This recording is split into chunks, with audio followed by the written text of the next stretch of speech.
Hey there, Suzi here. Before we get into today's episode, I want to share this special message with you. Now, my co-host Michelle and I love masterminds. Not only do we belong to masterminds, but we also host a mastermind. We started it almost 8 years ago, and it is the premier mastermind for women business owners who want to grow their business with a specific focus on marketing. Now, this group is usually completely booked out, and very occasionally we open the doors and invite a handful of women in. So if you're growing your business, but you're struggling with feeling overwhelmed, or like you constantly have a split focus when it comes to your marketing, this could be exactly what you're looking for. We have an amazing time together, and the women in the group are extraordinary. They're great cheerleaders, supporters, advisors, and colleagues for you. And they're also seeing extraordinary results. We see people cracking the $1 million, $2 million, $3 million mark, launching new e-commerce sites that go from $0 to $10,000 a month in sales. They're doubling their conversion rates, they're growing memberships, they're selling courses, they're growing their personal brands, and they're getting all kinds of media exposure and speaking opportunities and so much more. You can learn more about the mastermind and join the wait list over at herbusinessmastermind.com. We're going to open the doors soon, so you definitely want to be on the list to get an invitation. So head on over to herbusinessmastermind.com.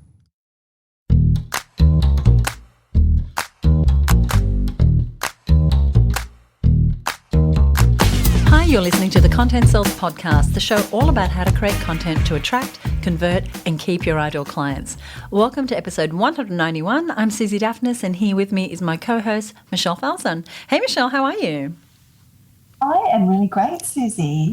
Just as we're recording this, we are about to start our month-long mastermind experience program together, which I'm so excited about. It completely sold out, and I know we're both really thrilled to be helping this group of 40 women to work with them over the next 30 days to create that clear marketing plan that so many of us crave. And I know some of those women are going to love the experience so much that they will join our 12-month program, which, Michelle, in about 2 weeks from the day that this episode goes out, we will be in Noosa, the beautiful sunny Noosa, with our masterminders, something we're very excited to do. It's been ages since we've all been together face-to-face, and so that's going to be very, very exciting. But back to mastermind experience, I just think that everything we do in that program is so relevant to today's episode, because today we're talking about why it's so important to stay in your lane and run your own race versus constantly looking at what everyone else is doing.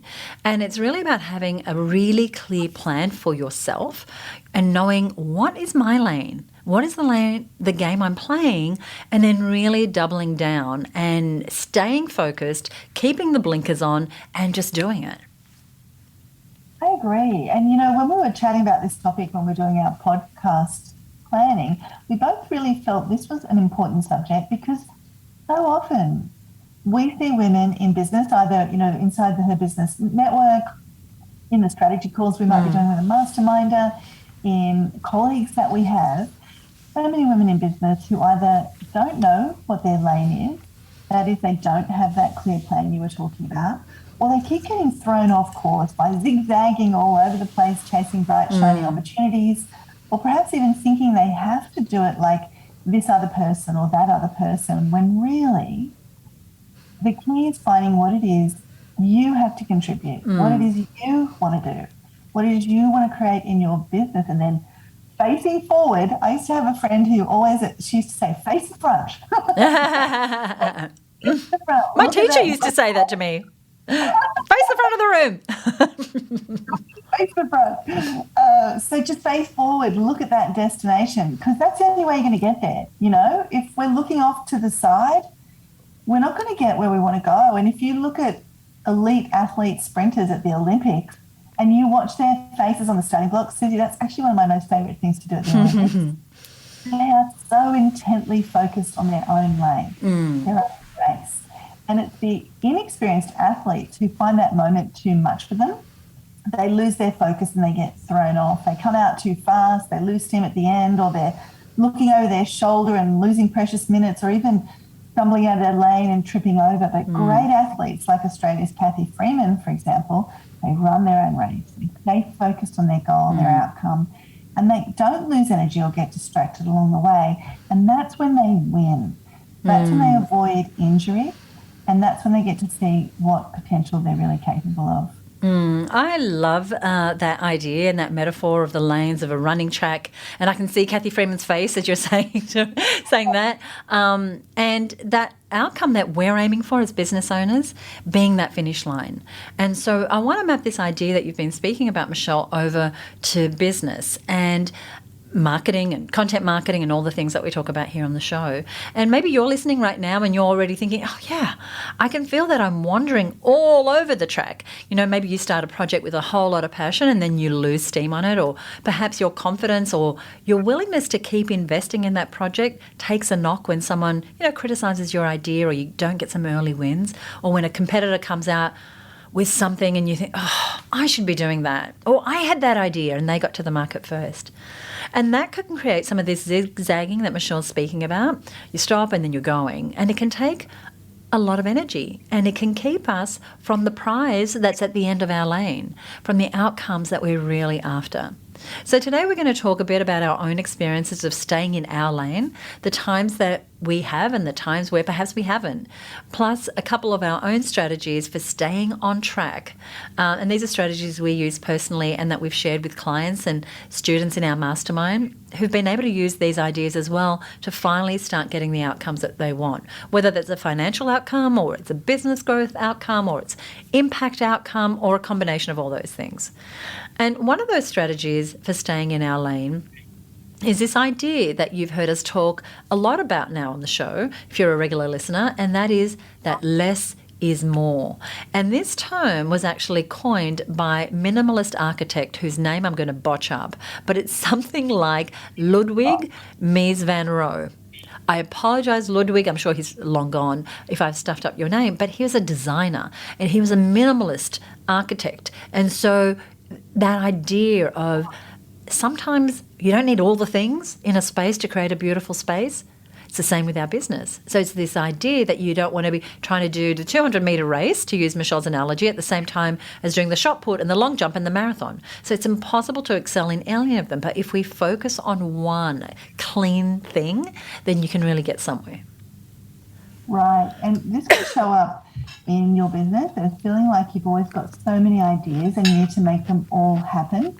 We were just talking to a member of our mastermind this week about this. She just had an all-team meeting and they had done the classic, let's just brainstorm a bunch of ideas. So they had a ton of big ideas, but here's what happened. Instead of all those ideas on the whiteboard being motivating, it was just overwhelming because she felt like she needed to make them all happen. And maybe you have felt that way or you feel that way right now. There might be 5 or 6 or 10 or 20 ideas buzzing around your business right now, and they're all drawing on your attention. They're all asking you for your time and for your focus. But here's the big news. You don't have to make them all happen. Too many times I meet small business owners with too many ideas, but they're not making any money. Yeah.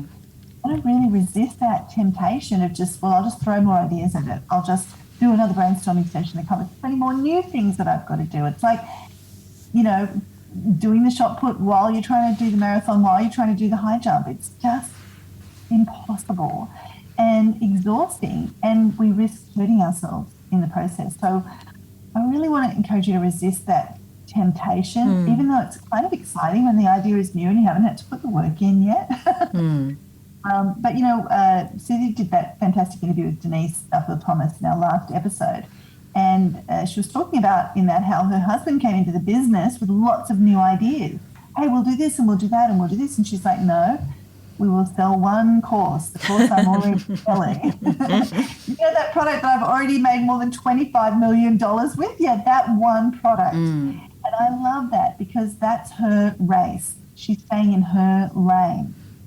And the game she's playing, the race she's running, is that she wants life to be easy. She is that chillpreneur. That whole idea of chilling and prospering is part of the prize that she wants to hold up above her head at the end of the race, like time with family, time to enjoy life, time to relax. You know, and it's the same with Angela Council in our mastermind group. She has a fantastic business. She helps women to thrive during menopause. And we realized early on when she was working with us, she had this idea. She said something in one of the strategy sessions that we were on, Suzi, that she needed to be opportunistic to grow her business. Remember, she was feeling a lot of urgency about all those opportunities. And while you do need to be able to seize a great opportunity at the right moment, you don't need to seize all the opportunities all the time. Right. Too many opportunities can totally knock you off your game and have you wandering all over the place. So we worked with Angela to stop focusing on all the various products and offers and plans she had, and to instead stay in the one lane of her flagship program, the Embrace program for women experiencing menopause.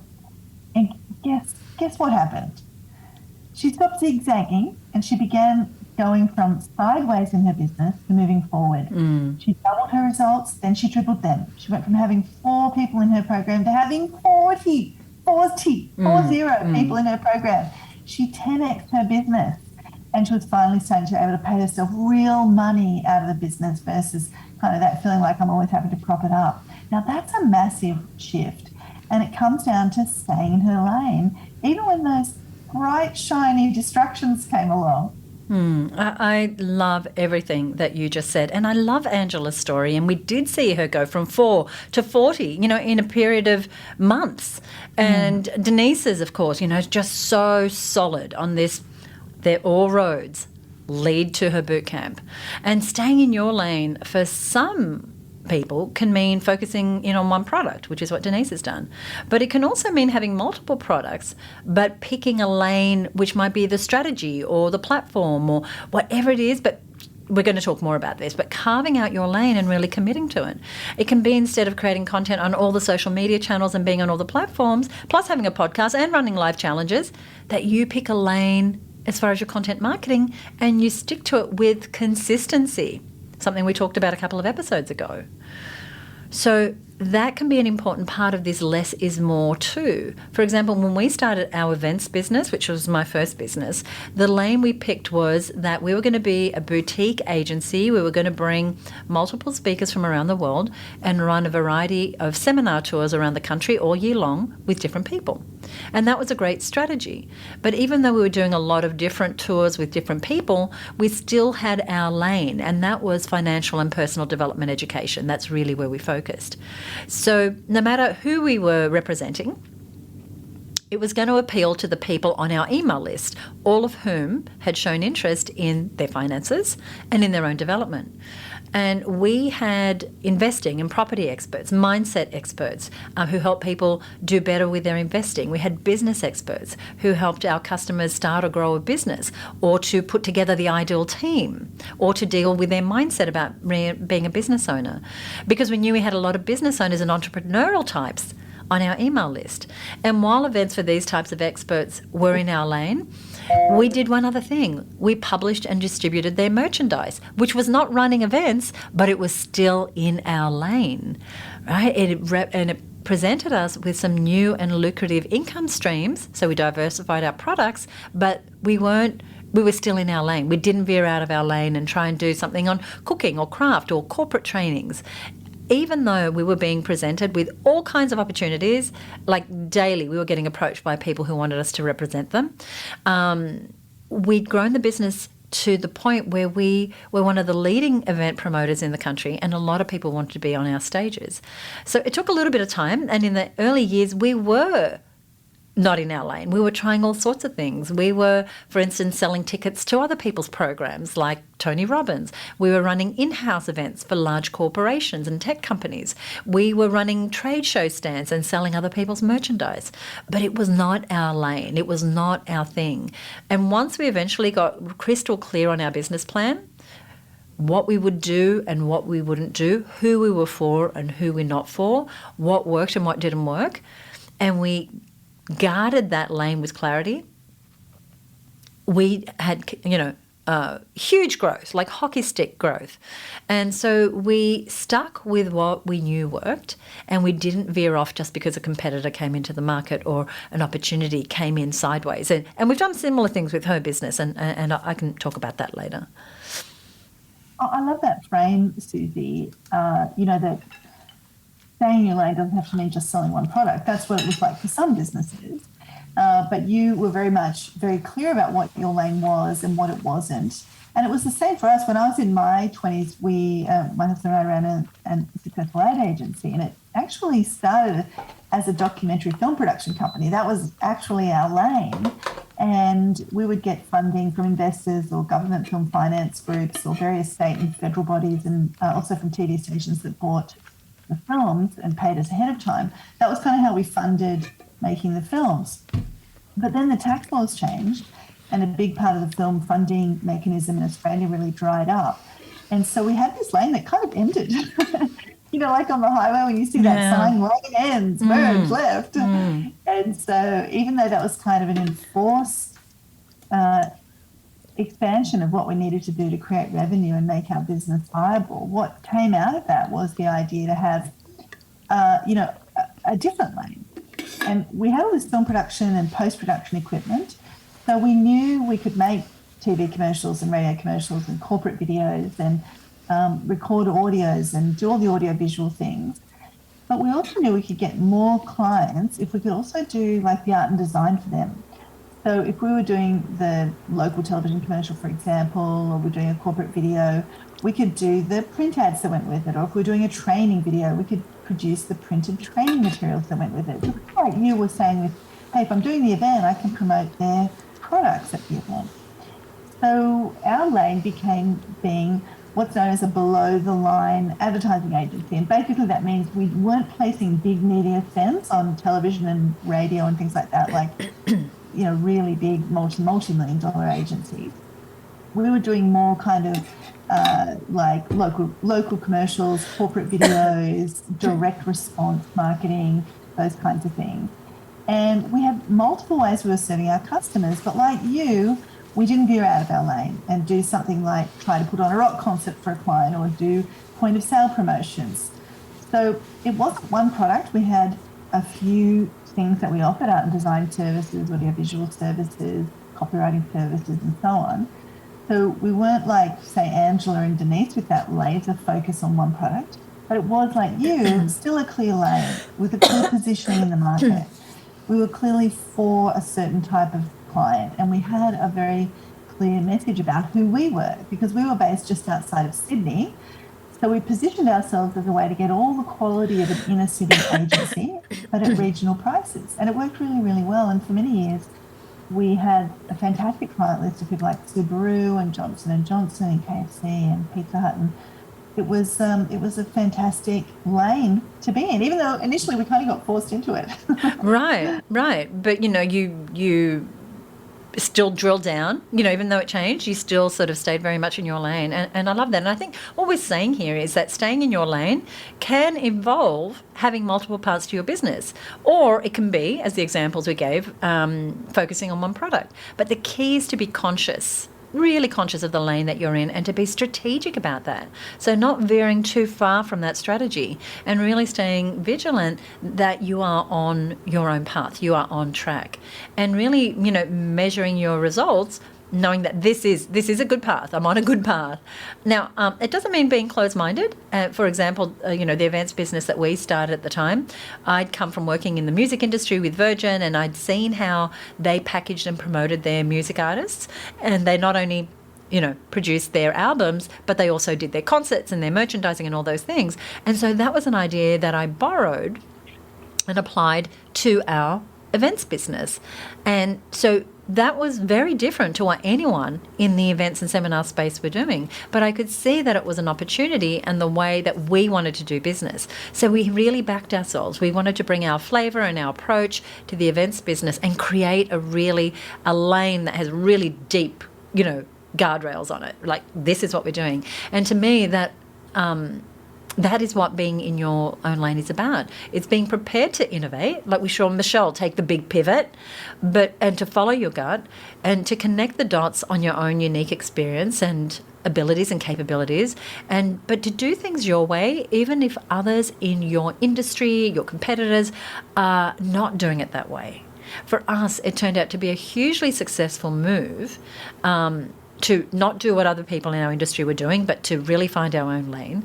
And in fact, we ended up having other people in the industry follow us. So sometimes your own race can be a little lonely at the beginning. We'll talk more about that. But it really comes down to having confidence to do things your way, to buck the trend, to be authentically you, even if that means that you look different to everyone else. Yeah, you've got my cogs turning there, Suzi, with what you were saying there. And, you know, being prepared to really carve out your own lane, even if it's different to everybody else. I think that's often when we can do our best work and we can help people, you know, in the best way possible. So I love what you said there. And it's making me think of someone else from our mastermind, actually, Amanda Farmer, who runs Your Strata Property. And she's someone who I always think of as running her own race and really creating her own lane where there really wasn't a lane. I mean, she kind of has stepped into some really new space. And just some background, Amanda is a lawyer who specialises in strata law, and strata is, you know, the legal structure that is used in, say, apartment buildings for people to own the individual apartments in those buildings. But obviously there's common areas, there's a whole lot. It's quite a involved thing when you think about the way people have to navigate living in apartments and living with each other and shared spaces and all those things. And she didn't want to only be trading her time for money. Like if she wasn't taking a brief or working on a client project, there were no billable hours. So she did something no one in her space had done. She started looking at how she could create things once and then make money from them over and over. And she started a membership.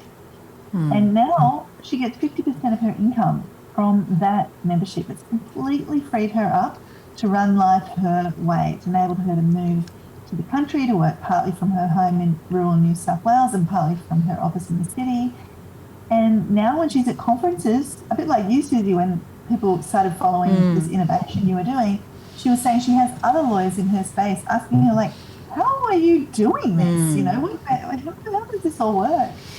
And she's really created her own lane, and that did take courage. And we're not saying you go out and reinvent the wheel every 5 minutes, but it also took knowing what opportunity to focus on and what not to focus on, because, you know, we're saying about being selective about your opportunities. She saw an opportunity. She saw a lane nobody was running in her market, and the need was there, and she filled that gap.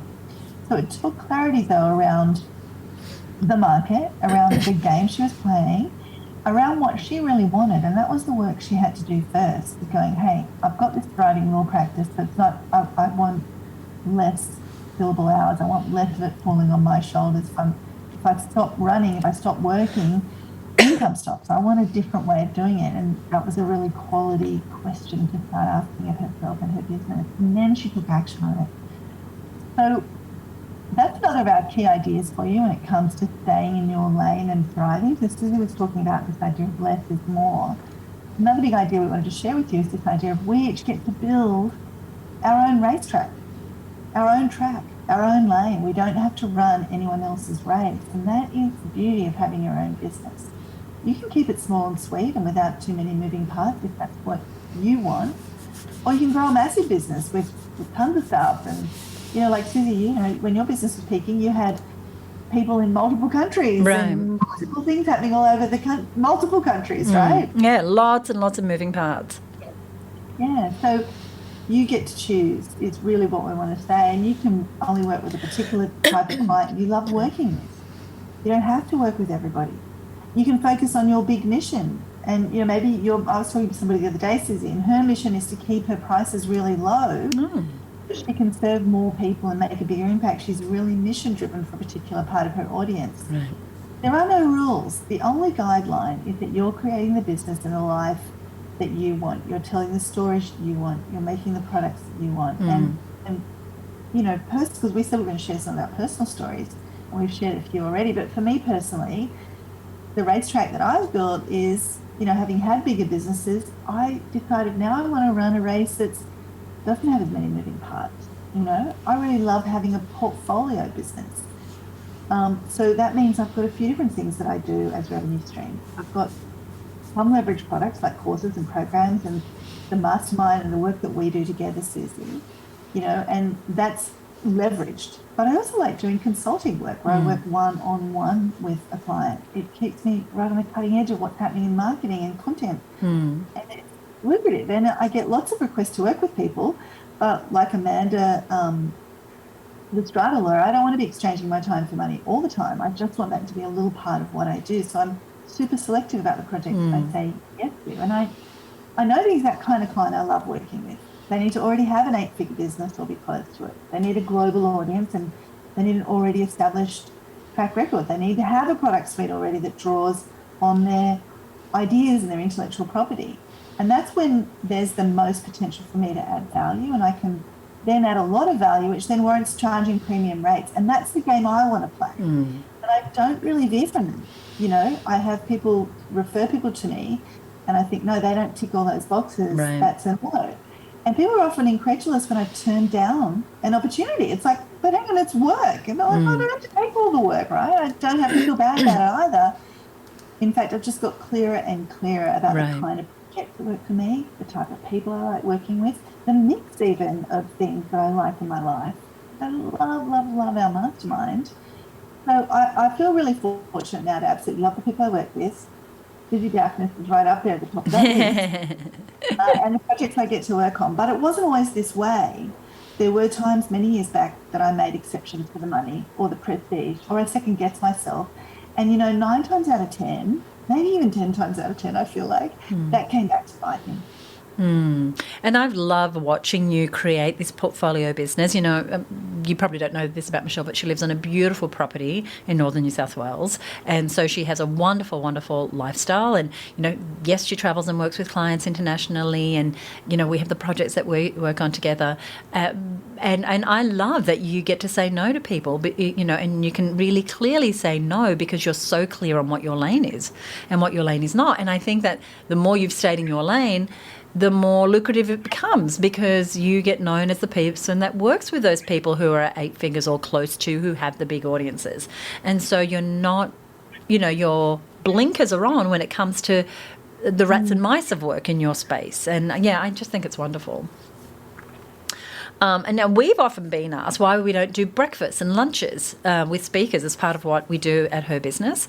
And in the early days, and for many years, I used to think, gosh, are we just leaving money on the table by not running those types of events? Should we start doing lunches and big events in hotels with canapes and guest speakers like we used to do that in our early days? But today, that is not us being in our lane. You know, our mission is to help women in rural, regional, country areas of Australia and all over the world to reach their full potential in business. And we know from experience that the fastest way that we can get them the results is through the educational programs that are inside of our membership or our mentoring or the courses that we run, Michelle, or the mastermind or our Reach Retreat in Hawaii. And that is where we can excel and make the most difference. And we have often innovated with our marketing and we've been early adopters of new marketing techniques. And so it's not that our eyes are closed to trying new things. There are areas that we will play and explore, but we do that with all roads leading to our lane and not veering off. Another way that we stayed in our lane is that, you know, in the early days, while we started off wanting to work with women in their own business, over time we veered out of our lane. And so we started to run programs for women who are looking for career progression or women who are looking to get on corporate boards or women who worked in not-for-profits. Because, again, we thought, oh, there's so many other women who are working who could use our support.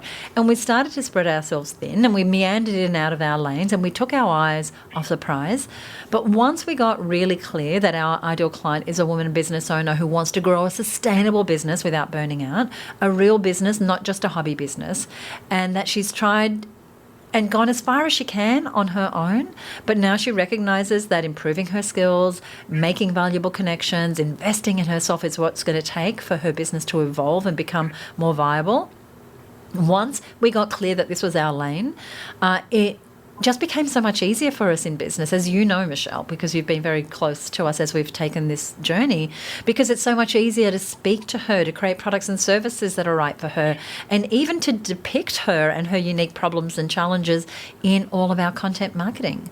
So the key, I guess, after all that, is to say that getting crystal clear on who you are for and who you're not for, that too is part of staying in your lane. Michelle, do you want to say anything before we move on? Well, just having watched you go through that process and just get clearer and clearer, and it kind of circles back, doesn't it, to the less is more, because while we're trying to grab all the women who are doing anything to make money, any income producing woman, Yes. any woman with a pulse, it does, as you say, just get harder and harder to really be attractive to any one of those women. And what I've watched you do just so consistently is just get clearer and clearer on who that woman is, and knowing some of the backstory about how clear you are about that woman, how much you care about that woman, how much you're thinking about that woman and what she needs, what she's stuck on.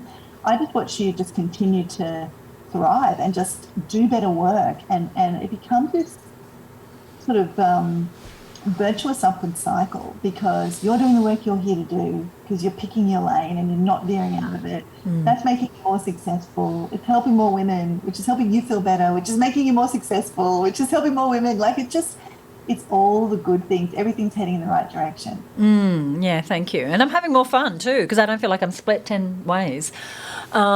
Which leads us to our third big idea for helping you stay in your lane and creating a business and life that you love. And that idea is to trust yourself. Now, you've got great instincts. You do know what you want, even if it doesn't feel like it all the time. So really take some time to reflect and get really clear on that, find out. So that means getting a mentor or taking time out to do some planning and some soul searching. And it might mean having an honest conversation with your partner or other stakeholders. It might mean having an honest conversation with yourself. It might mean asking a trusted colleague to be a sounding board for you, or going back over old notes or plans that you might have made and really reconnecting with your core values and passion. And just the other day, Michelle and I were doing a strategy call with one of our mastermind members who's putting together a magalog for her business. Now, a magalog is actually a mashup of a catalogue of your products and services and a magazine. So a magalog. Right? And so I dug up a magalog that we had created back in 2004. And I noticed that in that magalog, which is now more than 18 years ago, we created that, one of the articles was about creating the business and life you love. So this has been an idea that has been a through line in everything I've done, I realise now, for decades. And it goes back even further than that. And often when you look back over your life, you can start to connect the dots. You see the things that are really important to you, the things you really value, and the ideas and themes and passions that keep coming up time and time again. And you can see what it is that you've loved doing, that you've always loved doing, and what you really haven't enjoyed. And to an earlier point, you get to create the racetrack, as Michelle said. And I can't encourage you enough to really value that time highly, to take that time to get really connected with what's important to you, to see things that help you get clear on that. Taking that time is really an investment in yourself. So, for example, each year we run a retreat in Hawaii called the Reach Retreat, and it's specifically designed to give you time out of your business to get crystal clear on what you're reaching for, what it is that you're longing for that you just can't grasp. It's just outside of your reach. And then we work on a plan to get you there, and we call that your reach map. And the program is not a small investment of time or money, and it's in Hawaii, which is one of the most beautiful places. But the women who come, they have life-changing experiences there. And then just this week, I was hearing from one of our Reach graduates. She's now living her dream life in Tasmania. And this was one of the things she spoke about wanting in her life while we were in Hawaii together at the Reach Retreat. And at the time, she lived in Darwin. And it seemed like this impossible dream. And yet she set the course. And then she stayed on that track. And 4 short years later, here she is exactly where she wanted to be. And this is the thing. She could have woken up and 4 years' time had passed and nothing had changed. Or she could have been somewhere she didn't want to be, but she didn't. She's waking up today right where she wants to be, both literally and figuratively. It may not happen overnight, but it will happen if you stay in your lane. So really backing yourself, really backing yourself and investing in yourself. Saying no to things that are not aligned with your lane. Listening to yourself when you get the insight that now is the time to run like crazy. And when you get the feeling that now's the time to ease back. And we can so often second guess ourselves. And that has us taking one step forward and often 2 and 3 steps back. And so this is something, as you can tell, we're very passionate about. And I think we all need to deal with, and none of us is impervious to it. But something I found over the years that has helped me back myself and trust myself to stay the course and run my own race is having a really clear reason why I'm doing what I'm doing, and a really clear understanding of who it is that I'm doing it for, who that ideal client is that I so want to support. And, I still doubt myself at times, like we all do, but I know the game I want to play and the games that no longer serve me, the tracks that are really derailing me. Oh my gosh, I love that, Suzi. So many things you said there. And I was just imagining, even when we're doubting ourselves, I think the work of understanding what our lane is can help us recover from those moments of doubt more quickly. It's like, hang on a minute, pick myself up, dust myself off. I know I wandered across the 3 lanes there. Get me back to where I belong, So I do think there is a degree of putting the blinkers on, as you were saying earlier, in order to trust yourself and run your own race. It's like all those things that are pulling at us and distracting us. It's about just, okay, what do I want? Who do I want to serve?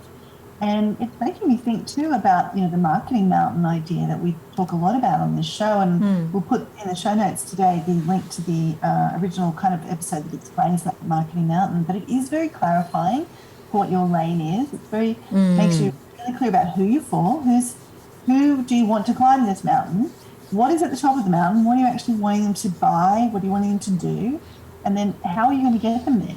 And that clarity helps you to stay in your lane as well. So we'll give you a little bit more info on that mountain concept in the show notes. And, just recently in our mastermind group, one of our masterminders made a post, and she said, I'll just quote it. I'm not saying who she is. I'm sure she wouldn't mind sharing this in a generic way. She says, when you're trying to stay in your lane and get laser focused on your thing and get everything happening on social media, engaging with your people, and your competition's ads keep coming up in your newsfeed all the time. And she's got that in caps.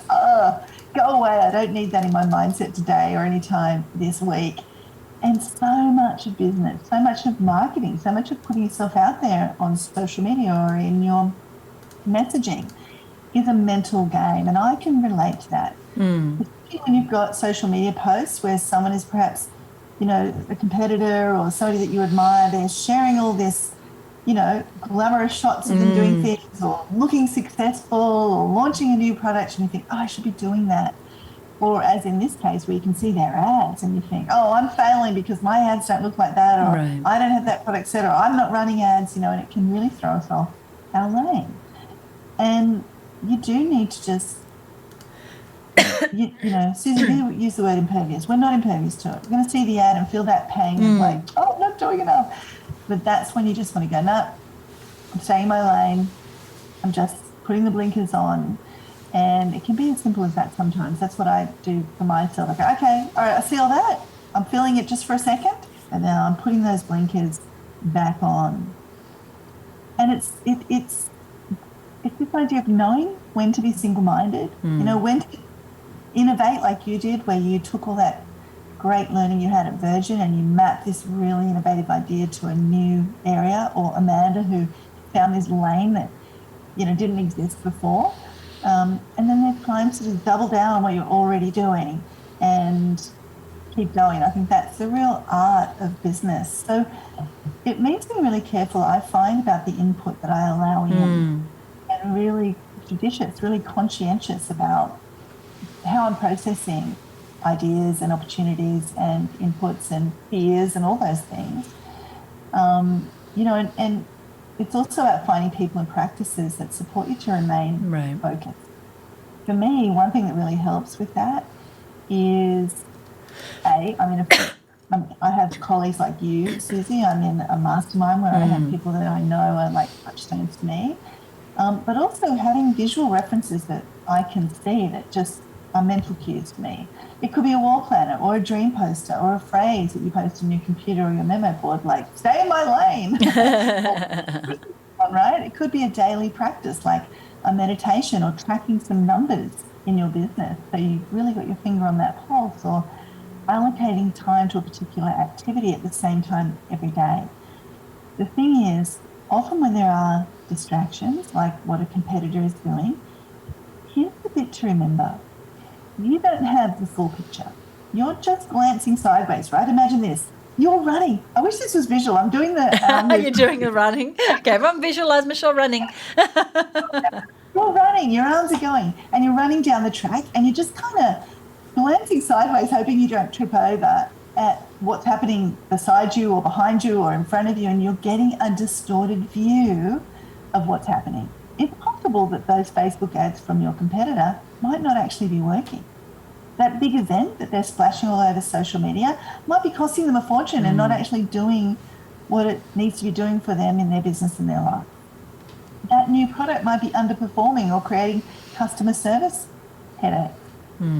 Absolutely true. Yeah, no, you know, that little thing of, oh, you know, it could be a real false indicator. Exactly. And we turn ourselves up in knots. We hop out of our lane because so-and-so's launched this other product, but we don't know if it's working. We just presume it's working, you know. And there's this fantastic expression. I think I first heard it from Jeff Walker, but I don't think he said it originally. But it's this idea of don't measure your back of house. Where you can, you know, it's where you can see all that messiness of everything that's happening backstage. Don't measure your back of house with someone else's front of house, because that's where you're seeing only the presentable stuff, the manicured stuff, the stuff they want you to see. Because guess what? They've got a messy back of house too. And oftentimes there's things going on in that back of house that if you knew them, you wouldn't want to get out of your lane. You wouldn't be intimidated. I love that analogy. I'm just seeing this, what I'm picturing. I'm picturing at a theatre and the actors are on stage and, you know, the set is beautiful. But in the background, there's people squirreling around and running like crazy in the background, you know, but we can't see that because it's showtime. And the front always looks so wonderful. Yeah, I'm just picturing that now. And we don't want to be making decisions based on this sort of sometimes contrived view that we've only got a little piece of. And so it's even more reason to stay in your lane. And there's that phrase, I think of this all the time, comparison is the thief of joy. And it was said by Theodore Roosevelt, comparison is the thief of joy. And I really believe that. You don't need to feel bad that you have a small business if that's what you want. Or if it's not what you want and you're in the process of growing a business, know that you're in your lane and you've got your eye on the prize. Just because someone else is in your space, they're growing bigger and they're putting on more stuff, that might not be what you want. Absolutely. Or it might be what you want and you're just not quite there yet. So for me, that's another big strategy when it comes to being able to really thrive in your own lane. Just stop comparing. There really is only one you and one lane that's right for you, that you feel great in. Just pick that and run in it. I am loving this juicy conversation, and I hope that as you're listening, you can relate, because life is never going to be perfect. There's always going to be times when we step out of our lane without meaning to. But I found that the more that I know my lane, I can see my lane, feel committed to my lane, and then focusing on staying on my lane, the more empowered I feel, the better and bigger results I get, the more time and energy I have because I'm not being distracted, and the more aligned with my purpose I feel. Plus, it's a whole lot more fun and it feels easier and far less stressful. And that leads us to the final idea we want to share with you today as a way to stay in your lane and thrive, and that is to embrace the beauty of consistency. And I know it can be boring sometimes to just keep doing the same thing over and over, but if you've listened to this show for any length of time, you know we're massive fans of rinse and repeat and the broken record approach, where you do something over and over, and each time you get better at it, you optimize your results, you streamline the amount of resources you need to get the outcomes you want. And so many of our mastermind members are finding the joy of this idea of rinse and repeat as well. And instead of inventing the wheel, you know, creating a new wheel or reinventing the wheel or doing a new event, a new promotion, trying all the different platforms, how can you take what you're already doing, what you've already created, and with a few small tweaks, make it better? Put it out there in the marketplace slightly tweaked and see if you can't get better results. And just recently here on the show, we had the wonderful Lorraine Dahlmeyer from Formula Botanica speak to us, and she was saying how much of a role just being consistent with her content has played in her organically, right, no paid ads, organically growing her business from virtually zero to more than $5 million in annual sales.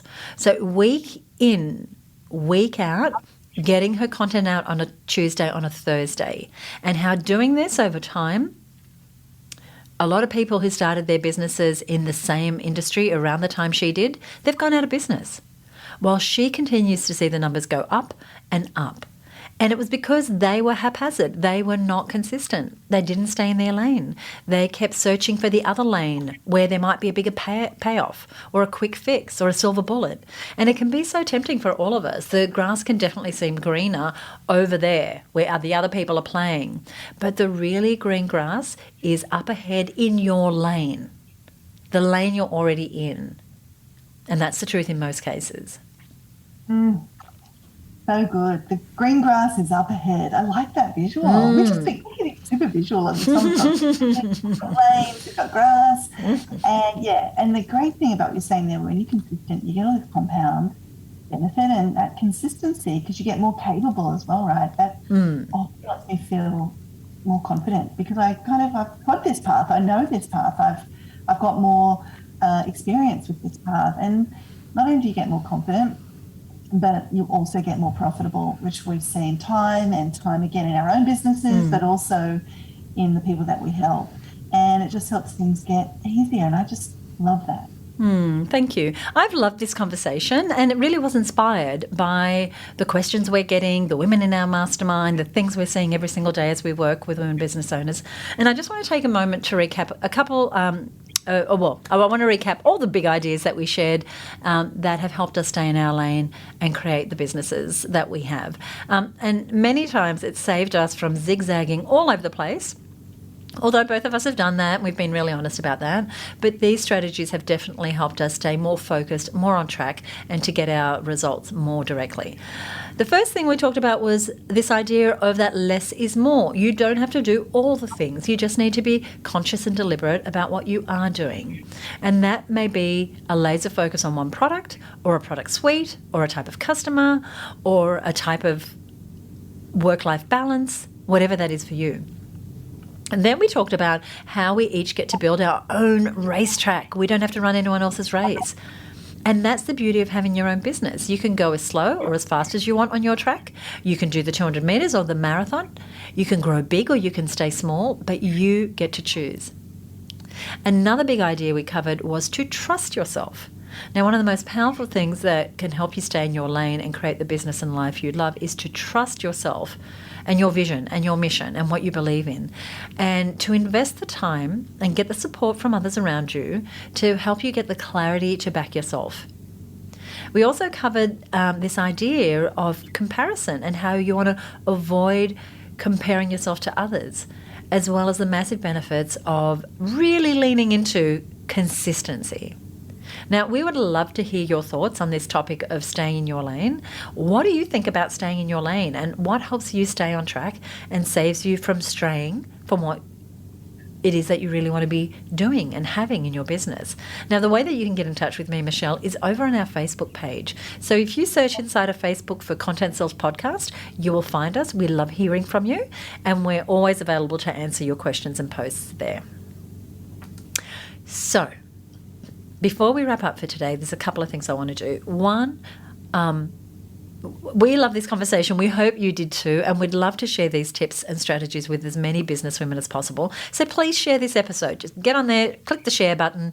But what we'd also love it is if you would pop over to Apple Podcasts and leave us a rating or review. We already have over 100 5-star reviews.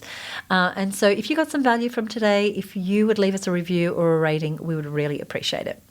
One of our listeners, the lovely Catherine Both from Creative Wisdom, which is an event management company, she was listening to a recent episode 185, and that episode was about the 6 content marketing tools that we've been loving in 2022, and this was a hit of an episode. We've had so many people download our resources and also dive into the tools that we recommended in that episode.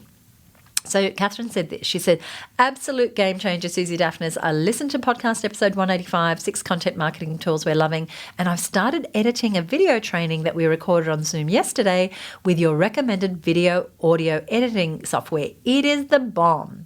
Now, she's talking about the tool called Descript, which we talk about inside of that episode. It was one of the recommendations of the 6 content marketing tools that we are loving in 2022. So if you want to get access to that, and some other things that we've mentioned here on the show today, we've made it really easy for you to find these goodies. So anything we've mentioned here today can be found over on our show notes page, which you're going to find at herbusiness.com/stay in your lane, all one word. That's herbusiness.com/stay in your lane.